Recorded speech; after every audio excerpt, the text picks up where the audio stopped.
Damos gloria a Dios por su gracia, damos gloria a Dios por su amor y misericordia. Qué bueno es estar en la casa de Dios un domingo en la mañana. Déjeme decirle, hermano, que no hay mejor lugar para estar en la casa de Dios. Es un gran privilegio, es un gran honor estar en la presencia de Dios para así juntos compartir su palabra, para así juntos estudiar su palabra. Hemos estado dando una serie de sermones en el Evangelio según Marcos, el Evangelio de Cristo según Marcos, y hicimos una pequeña paradita la semana pasada y teníamos un invitado. Recibimos una gran bendición por parte del Señor usando a su siervo, el pastor Pablo. Hoy vamos a retomar el Evangelio según Marcos, capítulo 10, versículos 32 al 34. Evangelio según Marcos, capítulo 10, versículos 32 al 34. Y aquí vamos a ver un anuncio que hace Jesús acerca del Evangelio. De labios de nuestro Cristo, un anuncio del Evangelio. Vaya conmigo, por favor. Evangelio de Marcos, capítulo 10, versículo 32 al 34. Dice así la palabra de Dios. Iban por el camino subiendo a Jerusalén y Jesús iba delante de ellos. Los discípulos estaban perplejos y los que lo seguían tenían miedo. Y tomando aparte de nuevo a los 12, comenzó a decirles lo que le iba a suceder. Ahora subimos a Jerusalén y el Hijo del Hombre será entregado a los principales sacerdotes y a los escribas, y lo condenarán a muerte y lo entregarán a los gentiles. Se burlarán de él y le escupirán, lo azotarán y lo matarán. Y en 3 días después resucitará. Y en 3 días después resucitará. Padre, cuán hermoso eres. Cuán glorioso es cantar a la gloria de tu nombre. Cuán glorioso es orar a ti, clamar a ti, sabiendo que tú nos escuchas. Tu palabra dice, Señor, que esta es la confianza que tenemos en Él. Que si hacemos alguna petición conforme a tu voluntad, sabemos que tú nos oyes. Y si sabemos que tú nos oyes en cualquier cosa que te pidamos, sabemos que tendremos la respuesta a aquella oración. Padre, suplicamos tu gracia una vez más. Rogamos que abras nuestras mentes y nuestros corazones para comprender tu palabra. Y al comprenderla podamos tomar decisiones. Al comprenderla podamos caminar, Señor, en tu luz y en tu gracia. Señor, te lo rogamos. Que Cristo sea exaltado, que seamos edificados. Te damos gracias, Padre, en el nombre de Jesús. Amén y amén. Póngase cómodo, hermano mío. Hemos dicho que para la cultura en la cual Cristo se estuvo desenvolviendo, y no solo la cultura en el tiempo de Cristo, sino toda la cultura bíblica, el pueblo del pacto, ellos usaban algunas maneras de enfatizar algunas verdades. Y lo hacían como nosotros. Usaban paréntesis, usaban cursivas, usaban el subrayado y otras cosas más.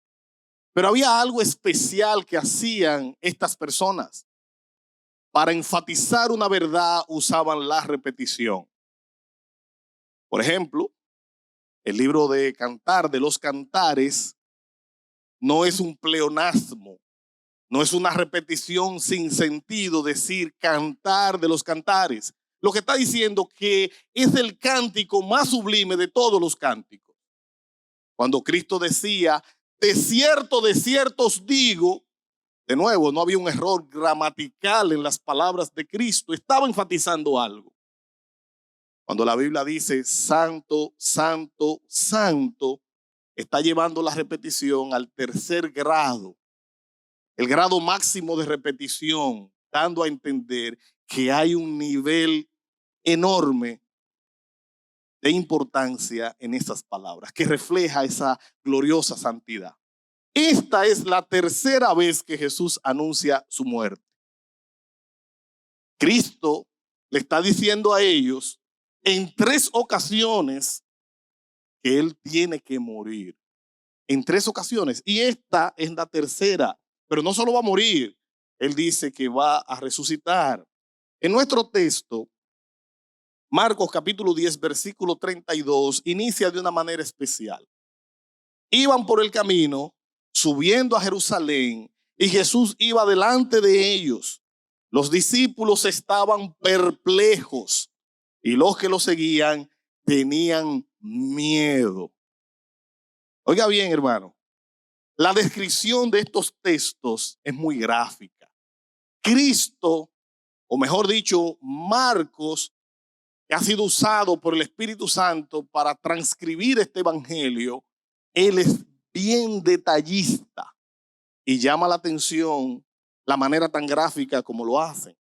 Un comentarista del pasado llamado William Henderson, él dice que desde cualquier lugar que usted fuera a Jerusalén, siempre era necesario subir porque Jerusalén estaba en un lugar alto. Es como en Colombia, Bogotá está en un lugar alto. De cualquier lugar que se iba a Jerusalén había que subir. Por eso la expresión en nuestro texto que dice subiendo hacia Jerusalén se entiende como una referencia a algo físico. Pero de acuerdo a este comentarista y otros más, eso significaba más que una subida física. Lo que está tratando de transmitir el Espíritu de Dios al inspirar a Marcos a decir que iban subiendo a Jerusalén, quería decir más que algo físico, porque es lógico que si usted va a Jerusalén tenía que subir, porque estaba en un lugar alto. La expresión no solo se relacionaba con los pies para caminar, no solo era una manera literal y física, sino también habla de una actitud del corazón. Y hay un salmo, es el Salmo 84, en su versículo 5. En ese Salmo 84, verso 5, leo de la Nueva Traducción Viviente: qué alegría para los que reciben su fuerza en el Señor, los que se proponen caminar hacia Jerusalén. Es una expresión. Qué alegría para aquellos que se proponen ir, pero está hablando más que caminar físicamente, está hablando de una actitud del corazón. Es como cuando usted el sábado en la noche dice, mañana es domingo, es el día principal de celebración, mañana voy a adorar. Y usted empieza a preparar su ropa y su corazón se encamina a la celebración en la presencia de Dios. En Jerusalén estaba el templo de Dios. Cuando los peregrinos caminaban hacia Jerusalén, cuando lo hacían en relación a una de las fiestas, iban para adorar. Pero estas personas traían una ofrenda cuando venían a adorar. Regularmente traían un animal, traían una paloma, o traían un carnero, o traían un becerro, cualquier tipo de animal traían, una oveja o algo así. Lo traían para adorar, traían una ofrenda. Vemos a Jesús caminando hacia Jerusalén, subiendo hacia Jerusalén, y Cristo trae una ofrenda. Pero la ofrenda que trae Cristo es su propio cuerpo. Él se ofrece a sí mismo como una ofrenda. Y Cristo viene a ofrecerse como una ofrenda por el perdón de los pecados. Marcos, Juan, capítulo 1, versículo 29. Al siguiente día, Juan vio a Jesús que venía hacia él y dijo, he aquí el Cordero de Dios que quita el pecado del mundo. Cristo mismo era la ofrenda que se iba a ofrecer a Dios iba camino hacia Jerusalén. En nuestro texto, Jesús, como un buen pastor, va delante de sus discípulos. Él va encaminando la procesión hacia Jerusalén. Él, como pastor, iba delante de sus ovejas. De nuevo, volvemos a nuestro texto. Marcos 10:32. Iba por el camino subiendo a Jerusalén y Jesús iba delante de ellos, marcando el paso, marcando la ruta, marcando la pauta. Cristo era ese tipo de líder que marcaba el paso. Y Cristo iba delante de ellos. Cristo caminaba con pasos firmes. Caminaba con una inquebrantable determinación. Él iba dirigiendo sus pasos hacia Jerusalén. De nuevo, como dice Henderson, allí en Jerusalén él iba a morir. Ahora hace sentido el énfasis de que Cristo iba delante de ellos. Él no iba atemorizado. Él no estaba temblando. A él no lo llevaban a rastra hacia su destino. Él iba delante de la multitud, encabezando a sus discípulos rumbo a Jerusalén, pero en Jerusalén él iba a morir. Sí, pero más exactamente, él iba a entregar su vida por sus ovejas. Cristo entregó su vida voluntariamente por nosotros. Juan capítulo 10, versículo 11. Yo soy el buen pastor y el buen pastor su vida da por las ovejas. Juan capítulo 10, versículo 15. Al igual que el Padre me conoce y yo conozco al Padre y doy mi vida por las ovejas. Cristo es el tipo de pastor que se entrega por sus ovejas. No se sirve de sus ovejas, sirve a sus ovejas. Se entrega a ellas. Hermano, en este punto, como comenta alguien, las cosas se estaban poniendo muy serias. El ambiente estaba tenso, la atmósfera estaba cargada, había un olor a muerte en el aire. Dirigirse hacia Jerusalén, después de haberle dicho en 2 ocasiones que era necesario que fuera allá para morir, el ambiente estaba cargado. De nuevo, vamos a nuestro texto, Marcos 10:32. Iban por el camino subiendo a Jerusalén y Jesús iba delante de ellos. Los discípulos estaban perplejos. Los 12 discípulos estaban asombrados. Y uno pudiera preguntar, ¿por qué?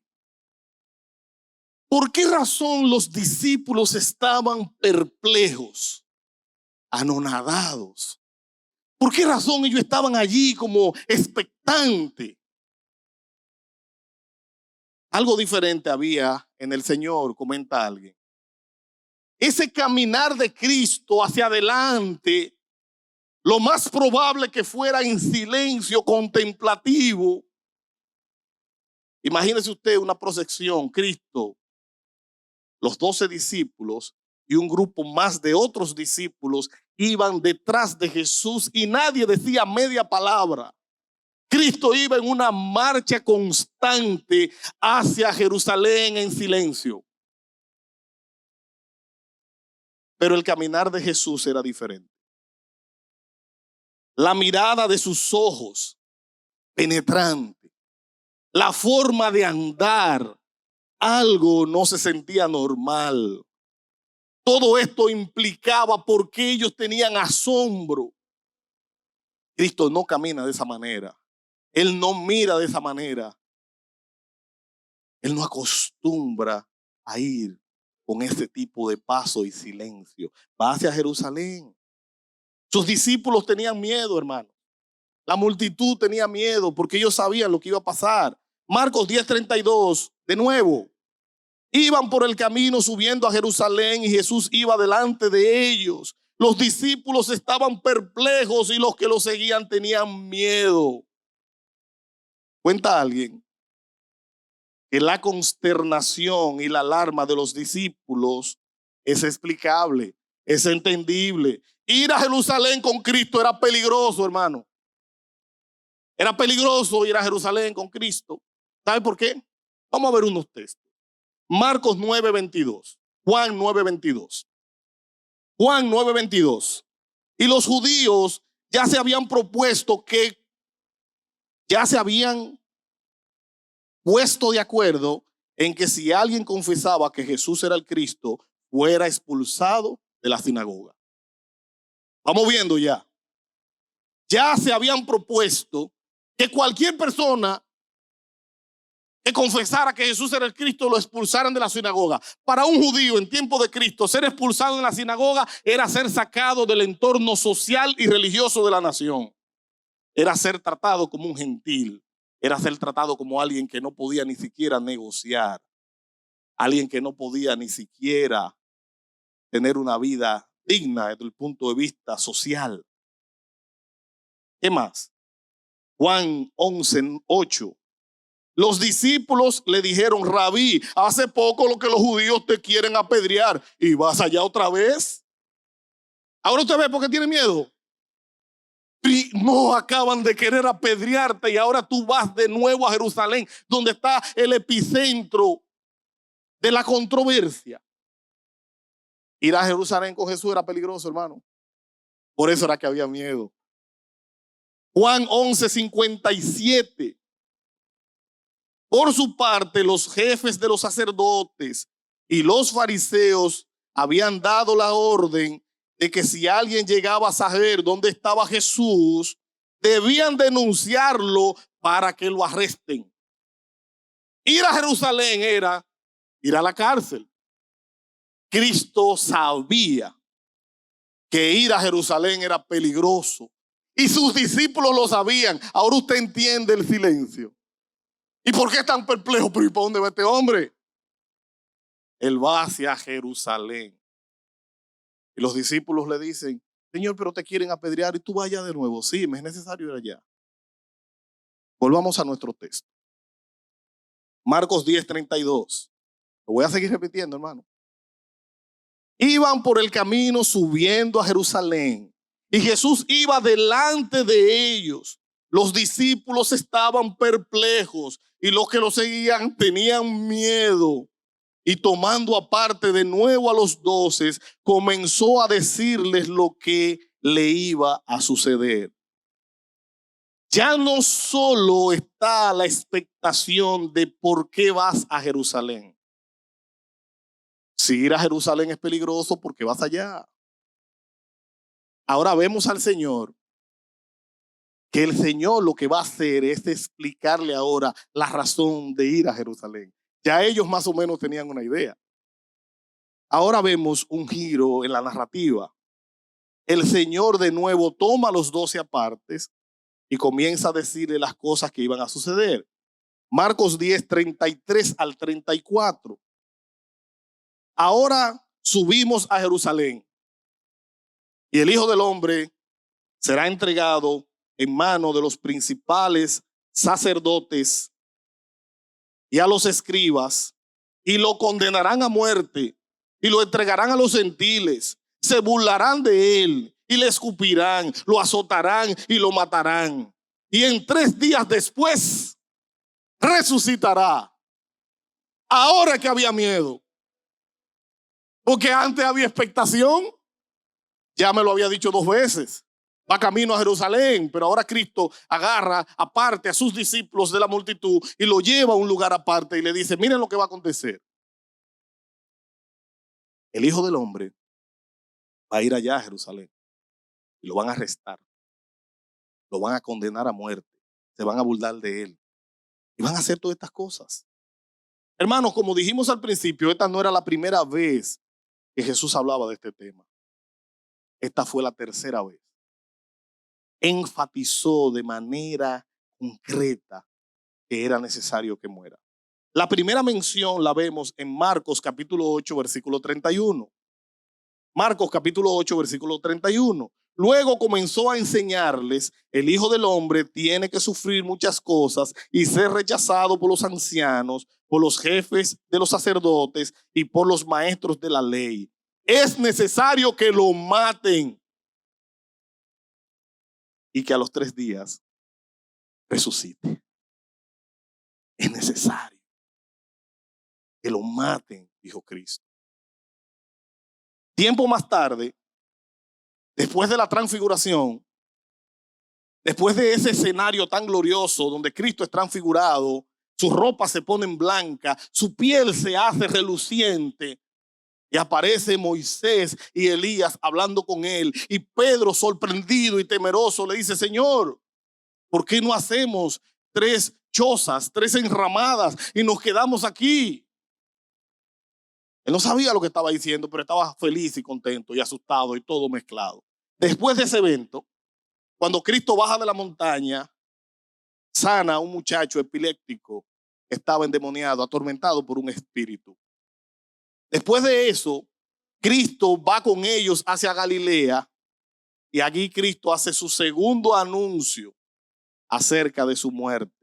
Y él está resaltando la necesidad de que él muera y resucite. Marcos 9:31.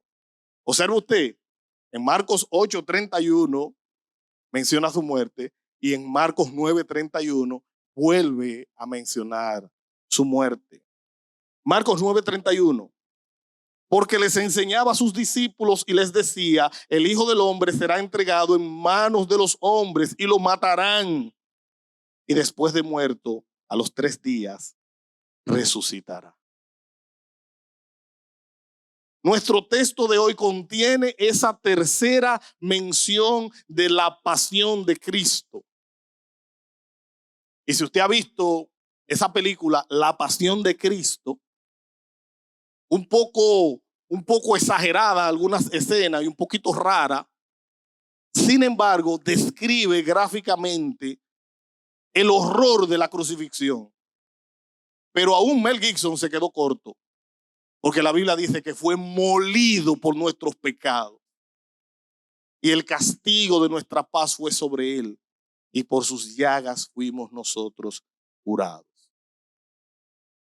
Por muy gráfica que sea esa escena, se queda corta. El maltrato a nuestro Señor fue tan fuerte que lo normal es que una persona dure días en la cruz y él murió a horas en la cruz. Horas de tan terrible que fue el maltrato. Nuestro texto habla de eso, hermanos. Este anuncio, así como los anteriores, termina con una nota de triunfo. Al tercer día resucitará.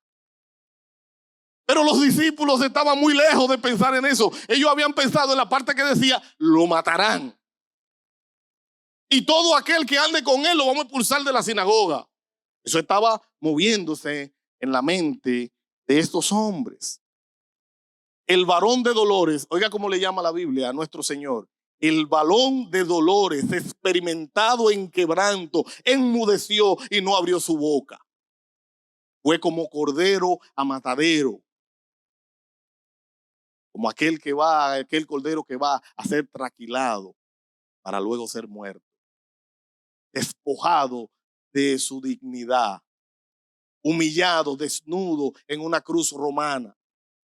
En las películas lo ponen con un pañito. Era desnudo. Todo condenado a muerte. Lo sostenían en una cruz desnudo. A la humillación pública. Aparte de todo lo otro. Nuestro varón de dolores, él sabía que se acercaba su hora. Como dije ahorita, había olor a muerte en el ambiente. La atmósfera estaba cargada. Él comenzó a sentir algo de lo que le esperaba. Comenzó a sentir las calumnias, las burlas, el dolor y la vergüenza. Pero ni aún así retrocedió. Nuestro Señor no se detuvo, no vaciló. De forma resuelta fue directo hacia la cruz y lo hizo única y exclusivamente por amor. Por amor a ti y por amor a mí. Para la gloria de nuestro Dios. Cristo fue hacia la cruz. Él sabía que era necesario, hermanos. Él sabía que su sacrificio era necesario para salvar a su pueblo. Sin derramamiento de sangre no hay remisión de pecado. ¿Por qué Cristo tenía que morir? La paga del pecado es muerte. Y la dádiva de Dios es vida eterna en Cristo Jesús. Dios instituyó que cuando usted peca debe morir. Cada vez que usted y yo pecamos, debemos morir. Sin embargo, en su gran amor, en su infinita misericordia, Dios ideó un plan para que tú y yo no tengamos que morir por nuestro pecado. Cuando Adán y Eva pecaron, debieron morir instantáneamente, al mismo instante. ¿Sabe por qué Adán y Eva no murieron cuando pecaron? Porque Dios extendió su mano de misericordia, de gracia sobre ellos. Los vistió con pieles de animales. La Biblia dice que sin derramamiento de sangre no hay remisión de pecado. Entonces, mire cómo es que funciona. Si usted y yo pecamos, debemos morir. Sin embargo, Dios ideó un plan. Cuando usted y yo pecamos, para no morir, debe morir un inocente en nuestro lugar para que ese pecado sea pagado. Morían animales en lugares de los hombres. Un animal sin defecto, un animal limpio, tenía que morir. Por eso cuando los hombres cometían pecado, se iban a presentar ante Dios, llevaban una ofrenda, una víctima, alguien que debía morir. Era como si fuera una transferencia entre cuentas, mi pecado transferido a un animal. De hecho, en el día de la expiación, el sumo sacerdote ponía la mano por encima del animal a sacrificar, prefigurando el último sacrificio. Cuando Cristo muere en la cruz del Calvario, ahora Cristo paga por tus pecados y por mis pecados. Ahora tú y yo no vamos a morir porque Cristo muere en nuestro lugar. De eso se trata la expiación. Esa palabra que suena de domingo, expiación, se trata de eso. De una muerte sustitutoria, el inocente por el culpable. De tal manera que ahora por el sacrificio de Cristo tú y yo tenemos vida. Le era necesario morir. Porque él sabía que ese sacrificio era lo único que podía salvar a su pueblo. ¿Qué aprendemos de estos textos? ¿Qué podemos aprender de esta historia tan enigmática? De este tercer anuncio de Cristo acerca de su pasión, acerca de su sufrimiento y los detalles que envuelve. Lo primero que este texto nos ayuda es a pensar en el Evangelio. Por eso lo titulamos Cristo anuncia su Evangelio. ¿Por qué? Porque inmediatamente usted oye a Cristo diciendo que Él es necesario morir y resucitar. Cristo está anunciando su Evangelio. Y la pregunta debería ser, ¿qué es el Evangelio? Y yo sé que lo hemos dicho, hermano, una y otra vez. Pero usted va a tener que perdonarnos y lo vamos a decir de nuevo. Pero lo quiero decir en palabras de Mark Dever.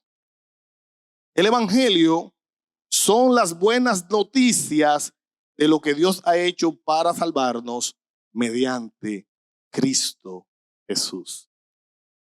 El Evangelio son las buenas noticias de lo que Dios ha hecho para salvarnos mediante Cristo Jesús. ¿En qué consisten esas buenas noticias?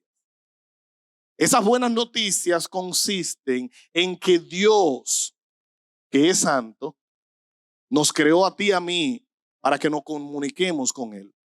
Nos creó a su imagen y conforme a su semejanza. Pero el hombre, el ser humano, decidió voluntariamente pecar. Decidió voluntariamente declarar su independencia de Dios. Es como si el hombre le dijera a Dios, ok, tú tienes un plan, pero no es el mío. Tú tienes una idea, pero no es la mía. Como dicen algunos malcriados, yo no estoy de acuerdo. De hecho, es muy popular esa frase. Yo no estoy de acuerdo.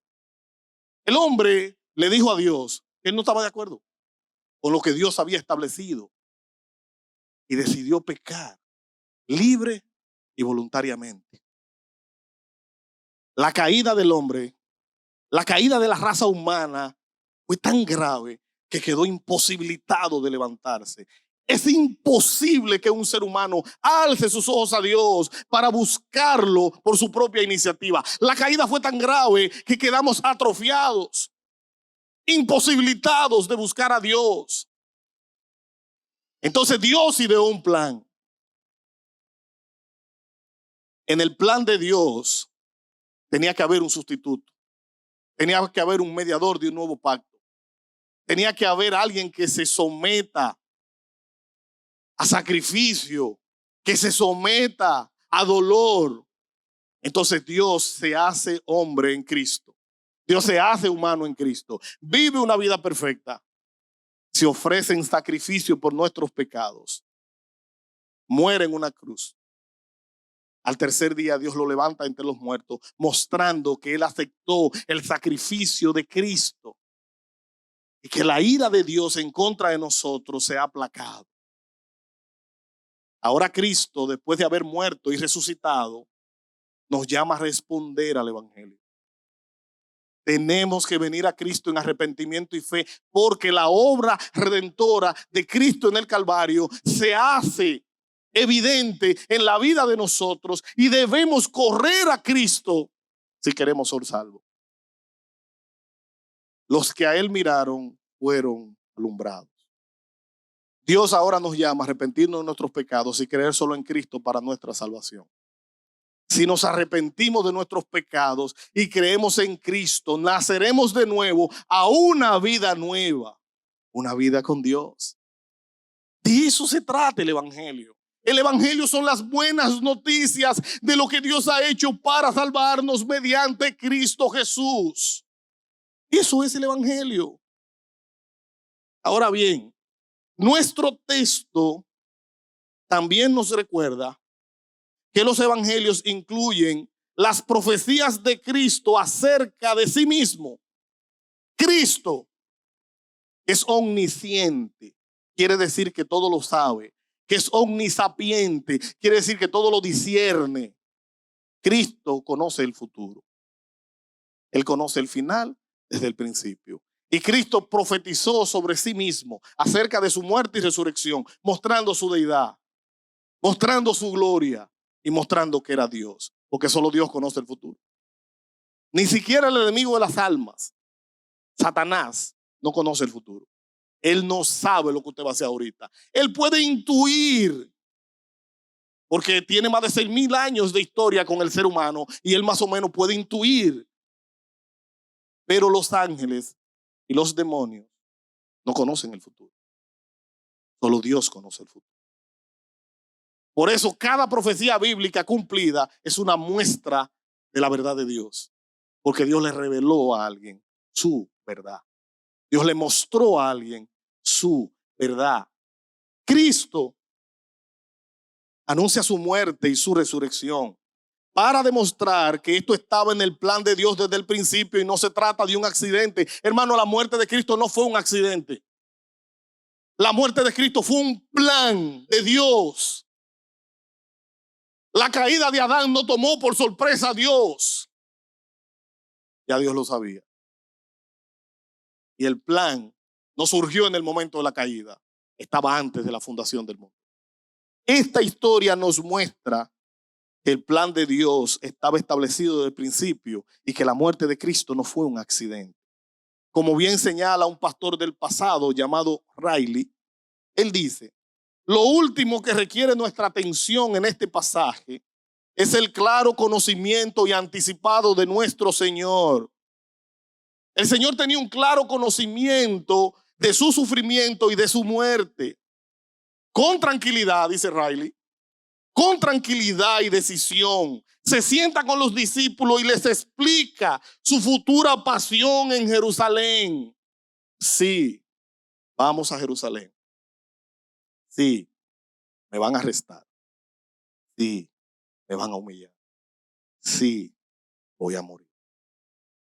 Cuando usted lee el libro de Colosenses, en su capítulo 2, que dice que haya pues en ustedes esta actitud que hubo también en Cristo Jesús, el cual siendo igual a Dios, no se conformó a ser igual a Dios, sino que se despojó de sí mismo, tomando forma de hombre y estando en la condición de hombre, se humilló a sí mismo y sufrió una muerte de cruz.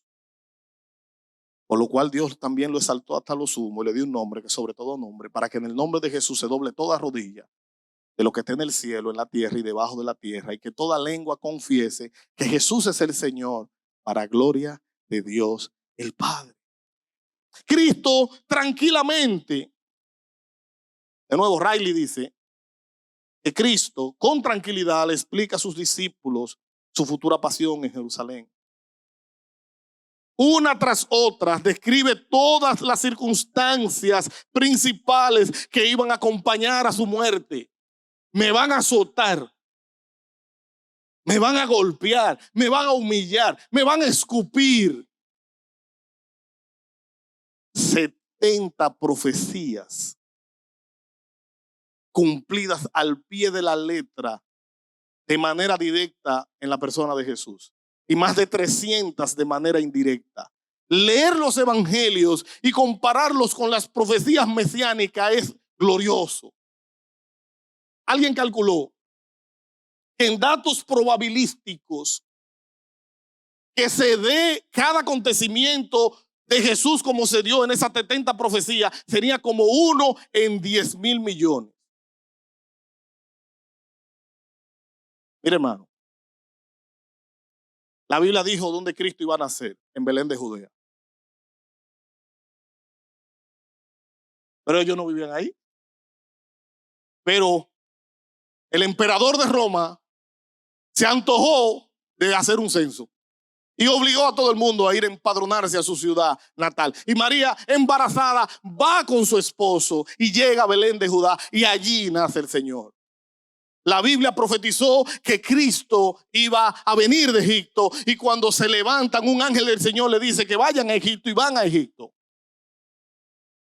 La Biblia dice que iba a ser llamado Nazareno, y cuando llegan de Egipto deciden irse a Nazaret. La Biblia es tan gráfica que describe cada detalle de nuestro Señor. Y si usted observa los evangelios con cuidado y lo compara con las profecías bíblicas, usted se va a dar cuenta que es glorioso el evangelio. Hace muchos años atrás, por allá por el 2002, hace quizá 20 años atrás, cogí una clase en un seminario y el profesor dedicó 5 semanas a mostrarnos cada profecía y su cumplimiento con Cristo. Eso fue impresionante. Cada profecía y su cumplimiento en la persona de Cristo. Impresionante, hermano. Entonces, una y otra vez describe todas las circunstancias principales que acompañaron su muerte. No deja nada.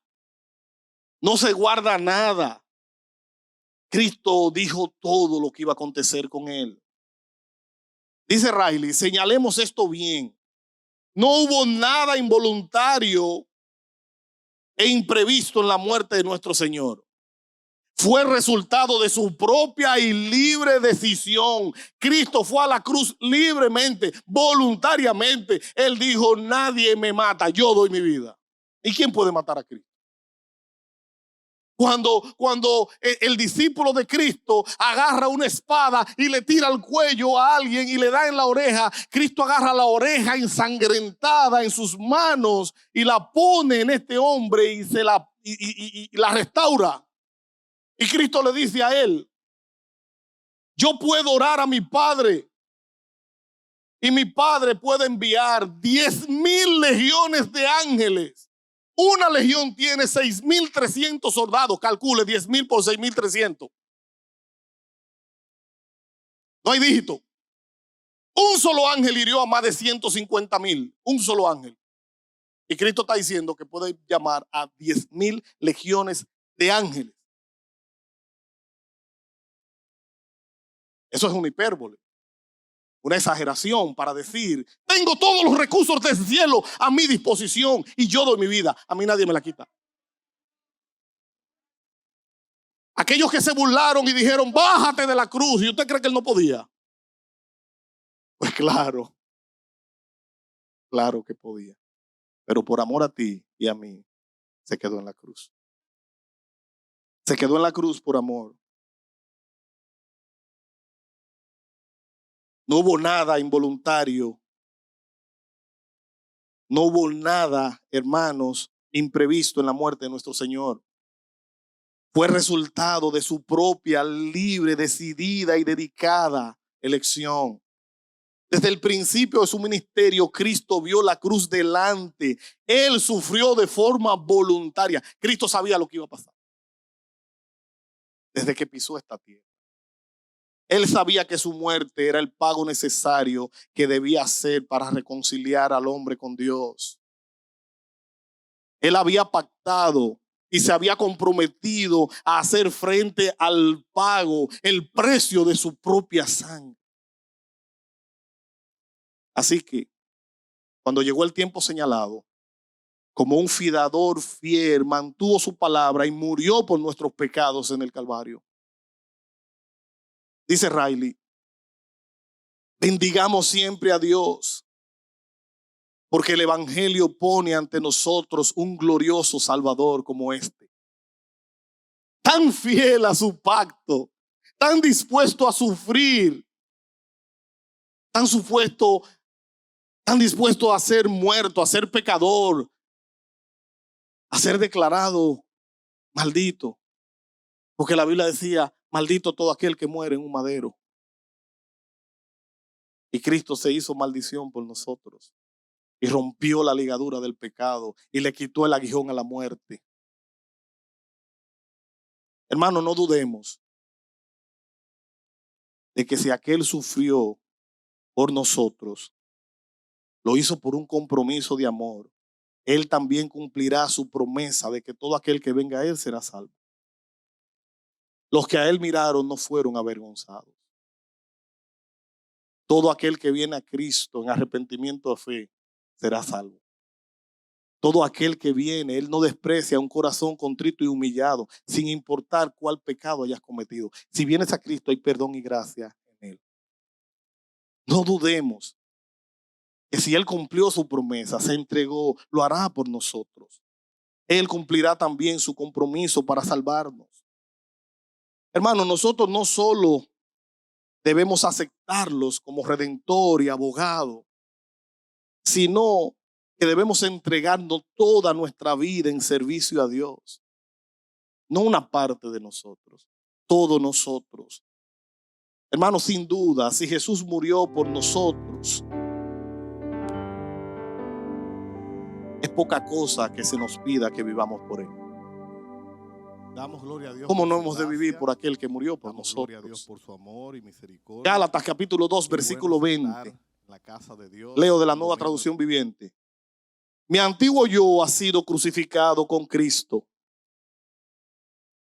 Ya no vivo yo, sino que Cristo vive en mí. Así que vivo en este cuerpo terrenal, confiando en el Hijo de Dios, quien me amó y se entregó a sí mismo por mí. Ya no vivo yo. De ahora en adelante, hermanos, debemos vivir corandeo. ¿Y qué es corandeo? Dice Sproul.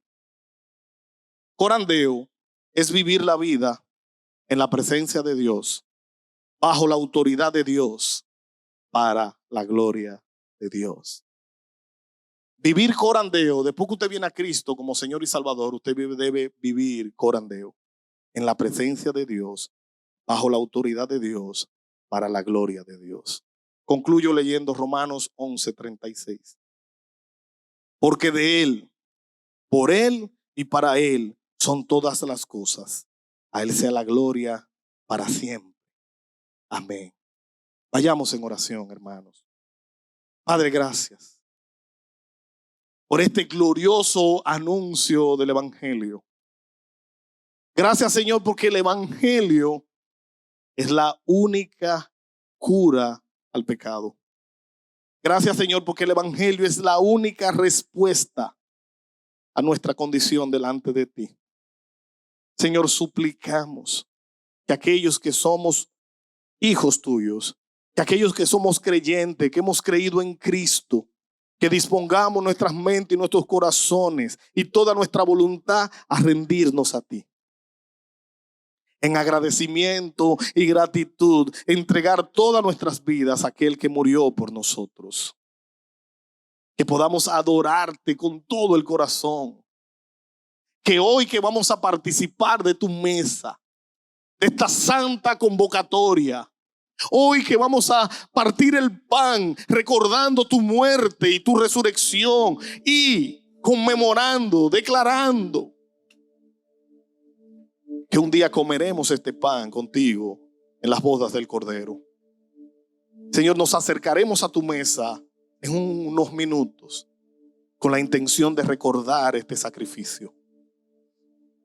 Señor, te ruego, me uno a tu pueblo a rogar por aquellos que todavía no son cristianos, o aquellos que quizás se apartaron en algún momento de la fe. Señor, te suplicamos que toques una vida, que toques un corazón, que un pecador se arrepienta, que alguien que no sea cristiano pueda responder al evangelio. Lo rogamos para la gloria de Dios el Padre. Señor, suplicamos que tu Santo Espíritu convenza a alguien hoy de escapar, de correr a Cristo en búsqueda de salvación. Vamos, Padre, rogamos, Señor. Rogamos que por medio de tu Espíritu toques el corazón de alguien hoy. Tu iglesia clama y suplica por un pecador. Señor, si alguien no es cristiano, suplicamos que le convenzas. Rogamos, Señor, por un corazón que vuelva su rostro a ti. Oh Padre, rogamos en Cristo que toques una vida hoy. Te lo rogamos en el nombre santo de Jesús. Queremos entonar una última alabanza al Señor. Y creo que nos ha quedado extremadamente claro quién es Cristo. Si te queda alguna duda, esperamos que el Espíritu Santo a través de esta canción te ayude a entender quién es Él.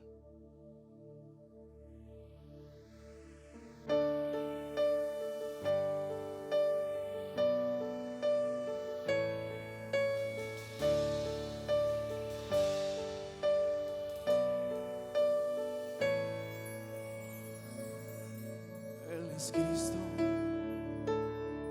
Hijo de Dios,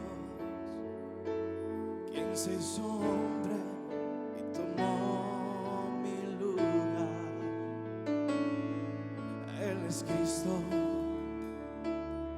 siempre fiel, quien por su gracia, su victoria mía es, humillándose a sí mismo para podernos salvar.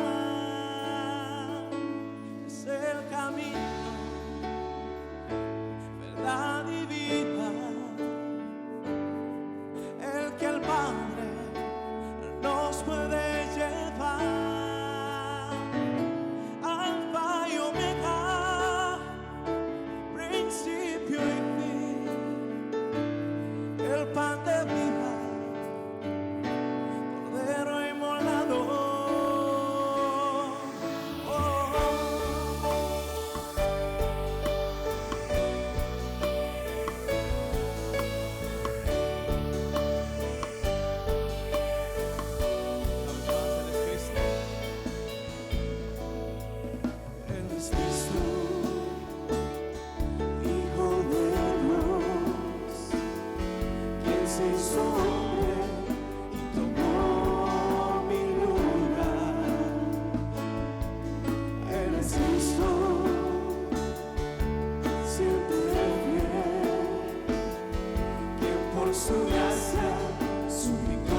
gracias por tu palabra.